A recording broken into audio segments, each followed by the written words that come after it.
Hey, are you struggling sometimes to try to figure out what you got to send to your email list? I've been doing online marketing for years, for 4 years, over 4 years now.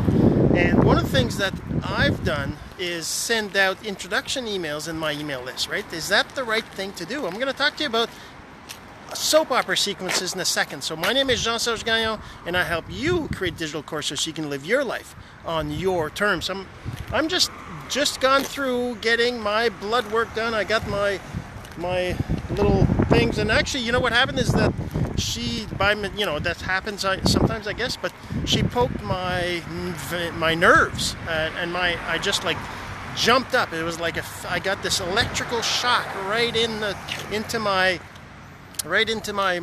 arm, and I just, anyways, it was pretty crazy.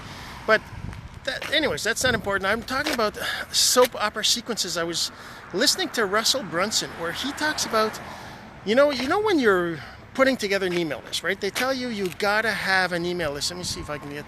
You gotta have an email list, right? But you create an email list, and you gotta put some emails in there that make people interested in what you have to say, right? And what you have to offer them. You gotta make them know, like, and trust you, right? All that stuff. That all has to happen. And one of the things is that by creating your email list, when you first send out when somebody first subscribes to your list, right? What happens, right? First you get them on, you got to create an opt-in, a capture page, right? You maybe have a freebie, you give them a free ebook, you give them an audiobook, you give them depending on what your audience is, right? You give them something that makes them want to give you their email address, right? So you get their email address. Then what happens? Then they're on your list. So what happens once they're on your list? You want them to receive emails from you that eventually you make money from, right? That's the whole point of building a business with an email list, right? But how do you get them to buy from you? Well, they have to know, like, and trust you. How does that happen? So one of the things I learned when I started was to create a sequence, an introduction sequence to my emails, right? And the introduction was basically about me, my family, those kinds of things. If you get on my list right now, before I go and update it to a proper soap opera sequence, you're going to get just regular, hey, this is me, this is where I grew up, here's my family, those kinds of things, right? Well, that's not... It's okay, it's better than nothing, and it's important to introduce yourself and let people know who you are, but that's not what the soap opera sequence is. The soap opera sequence is, just think of, shows.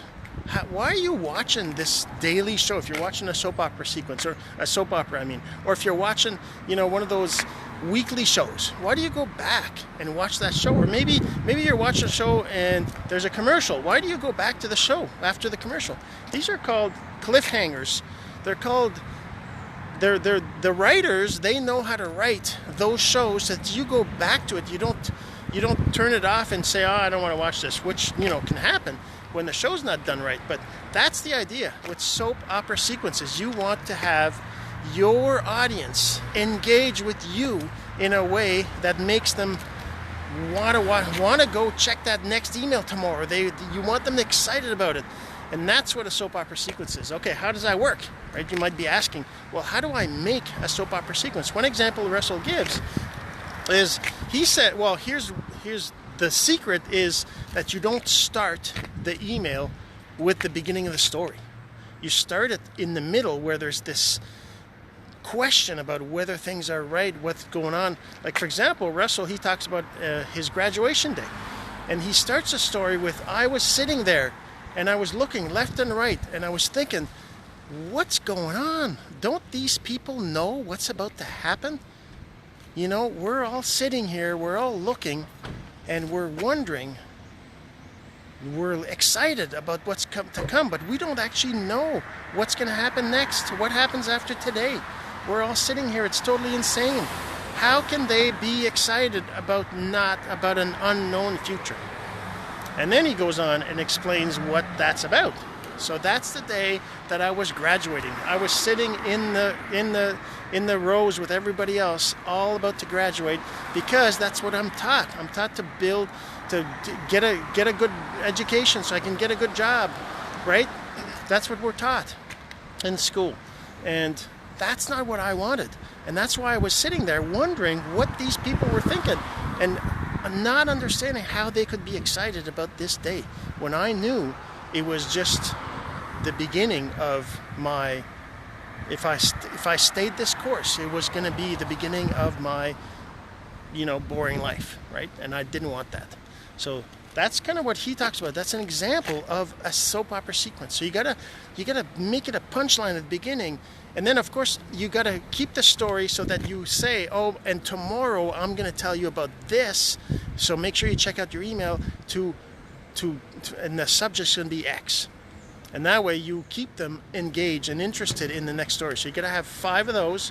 You make those every day. That's your soap opera sequence. And once you've sent those 5 sequences, then you send out what he calls the Seinfeld email. So we're going to talk about the Seinfeld emails in tomorrow's video. So make sure you tune in. All right. So hopefully you enjoyed this video and you think anybody needs to hear this message, and please go ahead and share. I'm sure they'd appreciate it, and I would too. So we'll see you tomorrow when we talk about the Seinfeld email sequence.